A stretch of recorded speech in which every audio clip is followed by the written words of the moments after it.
ఇంకెంతకాలం ఈ రాంభజన? వారానికి ఒక ఇన్సిడెంట్. ఓ రోజు వైజాగ్లో జరిగితే, ఓ రోజు శ్రీకాకుళం జరిగితే, ఓ రోజు అనంతపురం జరిగితే, ఓ రోజు గుంటూరులో జరిగితే, సరే ఎంతసేపు వాడిని అరెస్ట్ చేస్తాం, వీళ్ళని అరెస్ట్ చేస్తాం, వాడిని ఎదిరితే అది ఇది. ఇవన్నీ రొటీన్ జాబ్ అవి. దానికి అంత పబ్లిసిటీలు, దానికి అంత ఈ ప్రాధాన్యతలు, దాని మీద అంత ప్రత్యేకమైన ఫోకస్తో అవసరంలే.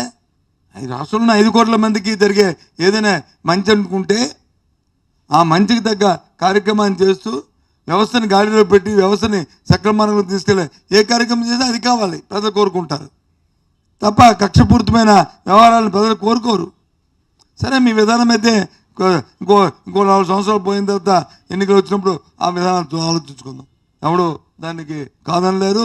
మీ విధానం మనకు ఉన్నప్పుడు, ప్రజలు మీకు మ్యాండేట్ ఇచ్చినప్పుడు మీ కార్యక్రమం చేస్తున్నా చట్టపరంగా ఏమైనా దాని నుండి చట్టపరంగా ఆలోచన చేసుకుంటాం.